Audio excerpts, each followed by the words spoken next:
I am Prabhakar Rao, and we are going to be exploring Mandala Vatika. Mandala is the Sanskrit name for sacred geometry, and Vatika, as you know, it's the name given for gardens. So, the use of sacred geometry in ancient gardens, that's really what we are going to explore. And why should it be so important? Because sacred geometry, if you explore, you will find that there is a universality to it. All cultures, all religions, all traditions, they have a solid foundation of sacred geometry.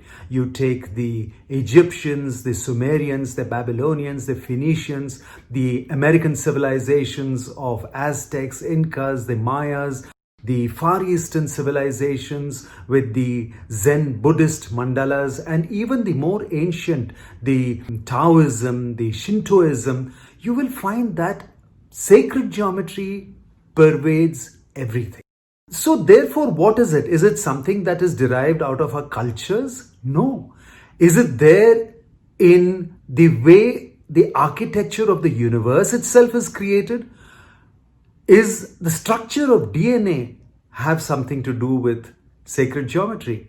Does the way a sunflower that you see in the green screen behind me, does that have something to do with sacred geometry? Do all the mathematics and the geometry and the formulas that you see in this green screen behind me, do they have something to do with sacred geometry? Now, these are the exciting things that we will explore in the first part of this webinar on Mandala Vatika. In the second part of Mandala Vatika, we will explore the use of sacred geometry in the Indian tradition, in the Vedic tradition.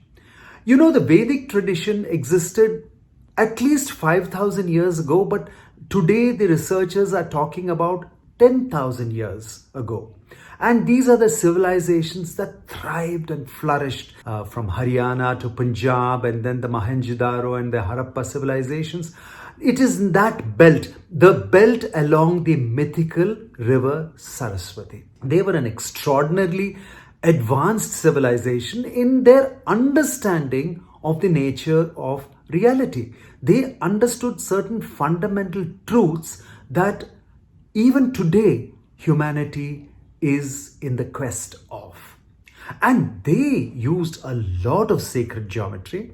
And one of the pinnacles in the evolution of sacred geometry in the Indian culture would be the Sri Chakra or the Sri Yantra that you see in the green screen behind me.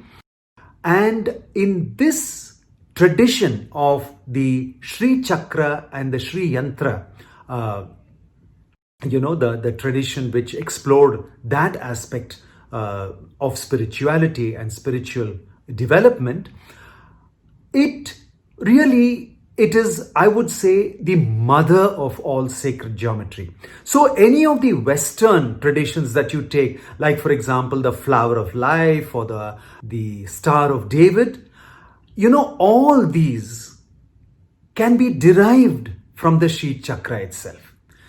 Anything, you take the arabesque, the motifs from Andalusia and Spain, you take the Moroccan traditions of their very, very fine geometric forms. You take the Zen cultures where they use geometry in a very different way to mimic and replicate nature itself. All those geometries, you can root it from the primordial Sri Chakra. But Sri Chakra itself is a very, very intense and a very advanced science. So we will not explore too much of that because that's really not the purpose of this particular webinar. Here we are trying to understand why sacred geometry was used in Indian Vedic gardens. This is going to be the focus of the second part of this webinar, which will focus on how plants and trees, each of them have a certain vibration. And that is actually proven by science as well. Today, We have so many machines that can actually hear what frequencies the plants are emitting, to the extent some people say that the plants will be singing, so you can hear the song of the plants. So you find there is tremendous amount of work that's being done to know that each specific species of plant comes with its own vibration. Now, geometry itself is based on vibrations, and that is the next part. The third part of the webinar will be understanding how science can create patterns. The science is called semantics, and in semantics we explore how sounds like oo, om, him, cream, clean, so they sound very much like Bij mantras, right? How these sounds can actually create patterns. They generate frequencies which result in patterns appearing from nowhere. That is the science of semantics. So we will explore the science of semantics, where we will actually see how sounds can create geometry. And then by using the geometry, the sounds and the plants, how we can explore deeper levels of consciousness. In part 4 of this webinar, we get into another aspect of Mandala Vatika, where the ancients understood limitations, because not everybody has the luxury of planting an actual garden in physical space over a couple of acres of land based on sacred geometry, waiting for, let us say, 20-30 years for those trees to grow and then meditate under that. They did that, but they knew that there was a limitation to it, because the whole time and space constraints on that. Therefore, they developed something very beautiful. Plant parts are offered in a specific sequence with specific sounds and mantras. Now, all that creates vibrations which are said to open portals, where we can experience the deeper levels of existence, deeper levels of consciousness, and get a peek into the ultimate nature of all reality.